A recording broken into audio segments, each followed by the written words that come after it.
adopted and came to America to join my new family. I grew up in a very dysfunctional household that still affects me to this day.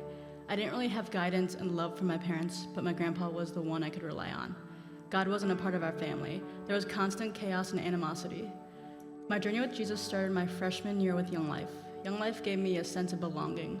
Although I had found a family through Young Life, my school years were not easy to say the least. I started self-harming pretty early on and continued to struggle with it. School and home were a constant reminder that I wasn't good enough, that I wasn't going to amount to anything. I was compared to my siblings often and being the sibling that wasn't going to go far. From the age 19 to 23 and a half, I had drifted from God and the yearning to learn from him and who he was. I believed that there was a God controlling everything, but thinking about Jesus was few and far between for me. Fast forward to June of 2023, I was living by myself for the first time. It was a time for new beginnings, and I was so excited. That excitement soon ended and turned into devastation, though, when just 2 weeks after moving in, the apartment building went up in flames and I lost everything. Immediately after, I stayed at the Annaples home for the next 4 months. Although I was still dealing with PTSD, it had been clear that God was still calling for me, even after all these years. God had turned a devastating event into a full circle moment because he placed me in the Annaples home, where not only I could feel safe physically, but that I could begin my healing journey and do it with people who've known me since I moved to America.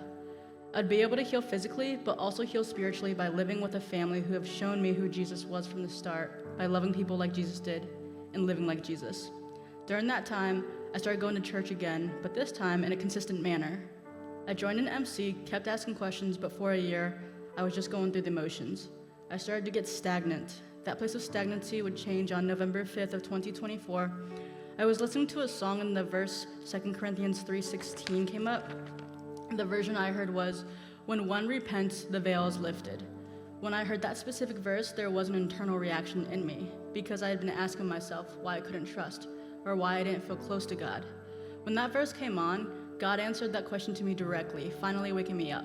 That night, I prayed to God and finally spoke the words, "God, I am a sinner and I cannot do this on my own. I know you are the God of this universe and I want you to be the God of my heart." The next 3 days, life looked different for me. I was doing my usual, but this time I knew I had Jesus by my side. I know by following Jesus, life isn't necessarily going to get easier and everything bad isn't going to just disappear in a snap of a finger, but I know that in those hard times I can rely on Jesus. I want to get baptized because Jesus commands it in Matthew 28, and to show that I know I am not in control and that he is, and that I know that Jesus loved me so much that he took my place by dying on the cross.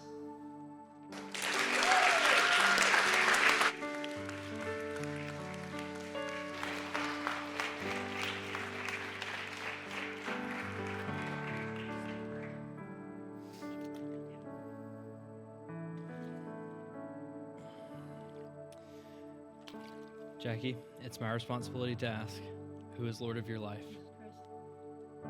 I baptize you, my sister, in the name of the Father, and of the Son, and of the Holy Spirit, buried with Christ in baptism, and raised to walk in the newness of life.